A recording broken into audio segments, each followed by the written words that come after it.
ایک دور دراز گاؤں میں ایک غریب آدمی اپنی بیوی اور 2 بیٹیوں کے ساتھ رہتا تھا۔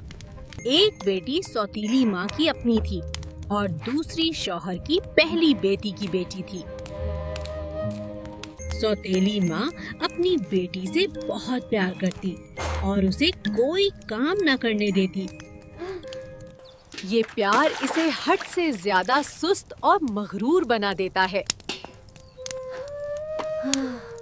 دوسری طرف نیک دل لڑکی سے گھر کا سارا کام کروایا جاتا تھا۔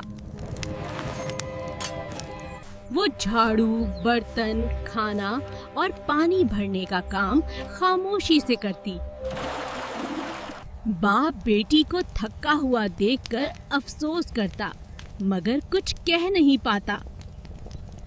نیک دل بیٹی باپ کو تسلی دیتی اور کہتی کہ وہ سب سنبھال لے گی۔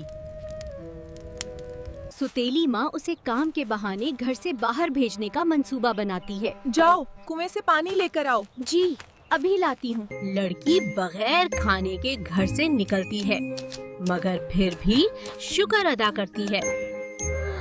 سفر میں وہ ایک سوکھے درخت کی مدد کرتی ہے، پھر وہ مرجھائی بیل اور ٹوٹے تندور کی مدد کرتی ہے۔ وہ ایک گندے کنویں کو صاف کرتی اور ایک کتے کو نہلاتی ہے۔ سب اسے دعائیں دیتے ہیں اور آخر کار وہ پریوں کے گھر پہنچتی ہے اور کام شروع کرتی ہے۔ وہ ایمانداری سے 7 کمروں کی صفائی کرتی اور منع کیے گئے کمرے میں نہیں جاتی۔ پریاں اس کی محنت سے خوش ہو کر اسے خزانہ عطا کرتی ہیں۔ وہ سونے چاندی سے سجی ہوئی واپس گھر آتی ہے۔ آخر میں نیک دل لڑکی باپ کے ساتھ خوش رہتی ہے اور سب کو سبق ملتا ہے۔